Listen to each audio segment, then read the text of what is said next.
नमस्ते। आज ये मेरा 21वां स्केच है और 21 दिन का चैलेंज आज मैं पूरा करती हूँ। आप सबका दिल से शुक्रिया अदा करती हूँ। मैं अर्चना झा फिर से एक बार तुलिका आर्ट पे आ गई हूँ अपने स्केच के साथ, एक नई कहानी के साथ। ये कहानी पंचतंत्र पे आधारित है। एक राजा हुआ करता था जिसको कि बहुत ही घमंड था कि वो राजा है तो वो कुछ भी कर सकता है। उसकी मृत्यु नहीं हो सकती क्योंकि वो राजा है। और हमेशा इस बात पे सबसे पूछा भी करता था। कहीं भी अगर उसको सुनने में आता कोई विद्वान आए हुए हैं, कोई ज्योतिषाचार्य आए हैं, उनको बुलाता, उनसे इसी बात पे पूछता। ज्योतिषाचार्य को समझ में आ जाती थी कि भाई ये तो बहुत ही चापलूस किस्म का राजा है, इसको चापलूसी बहुत पसंद है। तो सभी विद्वान झूठ बोल के चले जाते, अरे राजा जी आपकी तो मृत्यु हो ही नहीं सकती। एक बार उसी राज्य में एक शास्त्री जी पधारे। शास्त्री जी बहुत ही प्रकांड विद्वान थे, सटीक भविष्यवाणियां करते थे।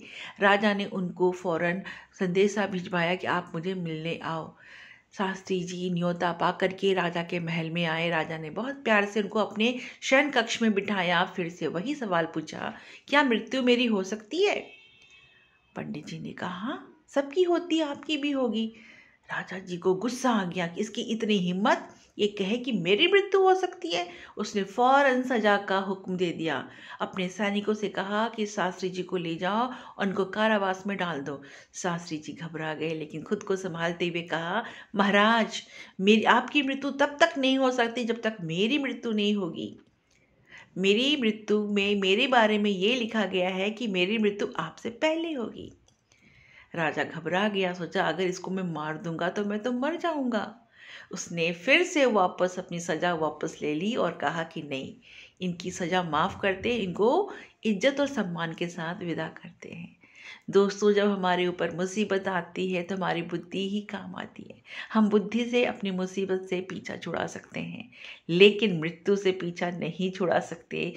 वो अटल है, वो सत्य है, आनी है तो आएगी ही।